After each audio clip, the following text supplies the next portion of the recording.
మనం ఏదన్నా మాట్లాడాలనుకున్నప్పుడు నోరు అదుపులో పెట్టుకుని మాట్లాడాలండి కొన్ని కొన్ని విషయాల్లో. ఎందుకని అంటానంటే మనం మాట్లాడినప్పుడు మన మాట తేడా వస్తే అది చాలా చేటు చేస్తుంది. ఎందుకు చెప్తానంటే మాట్లాడినవి కూడాను అంటే అడుసు తొక్కనేలా కాలు కడగనేలా అని ఒక సామెత ఉంది.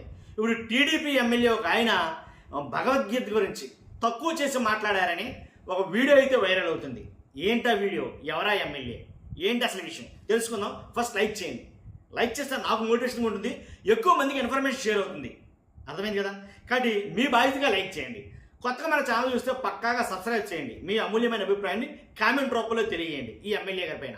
కాబట్టి ఇప్పుడు మీరు మాట్లాడినా నేను మాట్లాడినా పర్లేదండి, మనల్ని ఎవరో పట్టించుకోడు. మనం మాట్లాడే మాటలకి అంత పెద్దగా నన్ను అడిగితే అంత బీభత్సమేం కాదు.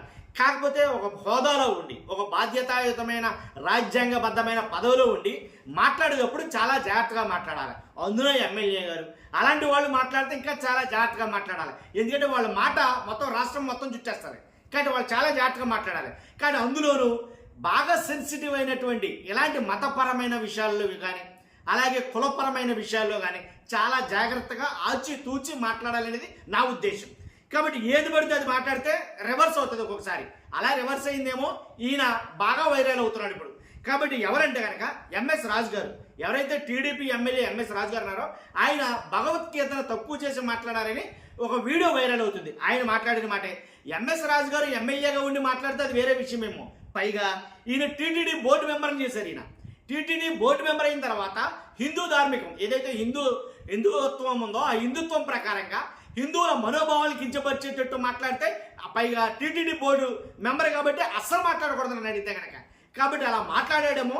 ఇప్పుడు ఈయన గురించి హిందూ సంఘాలన్నీ కూడా చాలా కోపం వ్యక్తం చేస్తున్నాయి. చాలా మంది చాలా రకాలుగా ఫైర్ అవుతున్నారు ఈ మీద. ఈయన ఏం మాట్లాడాడో ఫస్ట్ చెప్దాం ఒకసారి.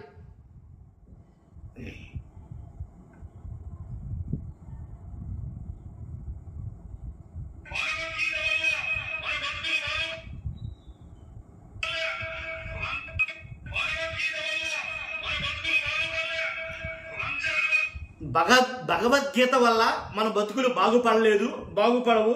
రంజాన్ వల్ల ముస్లింల యొక్క తలరాతలు మార్చలేదు. భగవద్గీతను అంటాం కాదు, అటు ఖురాన్ని ముస్లింలు కూడా అన్నాడు ఆయన. యాక్చువల్గా అయితే కనుక దాని కాంటెక్స్ట్ ఏంటంటే అంటే రాజ్యాంగం గురించి మాట్లాడుతూ డాక్టర్ బిఆర్ అంబేద్కర్ రచించిన రాజ్యాంగం గురించి మాట్లాడుతూ దాన్ని గొప్పది చేసేదిగా చెప్తూ వీటిని తక్కువ చేసి మాట్లాడాడు. అక్కడ దెబ్బతింది వ్యవహారం అంతా. నన్ను అడిగితే కనుక రాజ్యాంగం గురించి నువ్వు ఎన్ని మాట్లాడినా చెప్పొచ్చు, తప్పులేదు. ఎందుకంటే భారత రాజ్యాంగం అది. కాబట్టి ఇంచుమించుగా 3 సమానమే అని అనుకునే ఉద్దేశంతో ఆయన అన్నా కానీ ఇక్కడ వాటిని తక్కువ చేసినట్టు నేను అన్నాను కదా. చాలా సెన్సిటివ్ అంశాలు, సున్నితమైన అంశాలు. ఇలాంటి వాటి విషయంలో చాలా జాగ్రత్తగా ఆచితూచి మాట్లాడాలి అన్నాను. అందుకనే ఒకసారి విందాం ఆయన ఏమన్నారు ఒకసారి.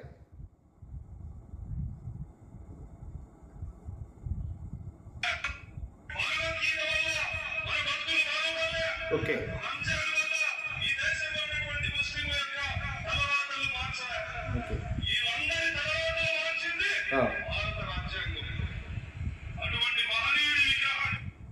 భారత రాజ్యాంగం గొప్పదేనండి. కానీ భగవద్గీతను తక్కువ చేయడం, తర్వాత ఖురాన్ తక్కువ చేయడం కరెక్ట్ కాదని చాలామంది హిందువులు మాట్లాడతారు. హిందువులే ఖురాన్ గురించి తప్పుగా మాట్లాడినా తప్పే అని అయితే కనుక మాట్లాడతారు. మరి ముఖ్యంగా హిందూ సంఘాలు, కొన్ని సంఘాలు మాత్రం చాలా తీవ్రంగా విరుచుకుపడుతున్నాయి. ఇదేనా మీ నాయకుడు మీకు నేర్పినటువంటి బోధ? ఏదైతే చంద్రబాబు నాయుడు గారు, ఎందుకంటే టీడీపీ పార్టీ, కానీ ఇది అడితిరిగి చంద్రబాబు నాయుడు గారి దగ్గరికి వెళ్తారు. కానీ చంద్రబాబు నాయుడు గారు చెప్పమంటే చెప్తున్నారా ఏంటి మీరు? ఇదేనా మీరు చెప్పినటువంటి విషయాలు అని అడితిరిగి అధినాయకుడికి చేరింది.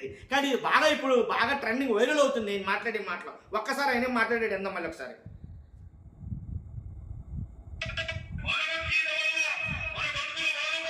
భగవద్గీతలో మన బతుకు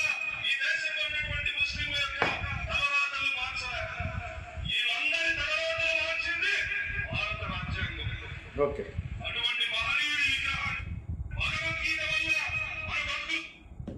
కుదిరితే నేను మాట్లాడటం కంప్లీట్ అయిపోయింది కాబట్టి ఇప్పుడు నేను దాన్ని కూడా ప్లే చేయడానికి ప్రయత్నిస్తాను. చూస్తున్నా మీరు అంతా కూడా మీ అభిప్రాయం ఏంటో కామెంట్ రూపంలో తెలియజేయండి. చాలా జాగ్రత్తగా మాట్లాడాలండి. ఎందుకంటే ప్రజాస్వామ్య దేశం అని చెప్పేసి మనం ఏది పడితే మాట్లాడటం కుదరదు. కొన్ని ఎదుటి వాళ్ళు మనోభావాలు దెబ్బతినకుండానే మాట్లాడాలి. ఫస్ట్ లైక్ చేయండి. కొత్తగా మన ఛానల్స్తో పక్కాగా సబ్స్క్రైబ్ చేయండి. మీ అమూల్యమైన అభిప్రాయాన్ని కామెంట్ రూపంలో తెలియజేయండి. తర్వాత వీడియో కూడా చూడండి. Thank you very much. వల్ల ఉన్నటువంటి ముస్లింల యొక్క తలరాతలు మార్చరా? వీళ్ళందరి తలరాతలు మార్చింది భారత రాజ్యాంగం. భగవద్గీత వల్ల మన బతుకులు బాగుపడలే, రంజాన్ వల్ల ఈ దేశంలో ఉన్నటువంటి ముస్లింల యొక్క తలరాతలు మార్చరా? వీళ్ళందరి తలరాతలు మార్చింది భారత రాజ్యాంగం. అటువంటి మహనీయుడి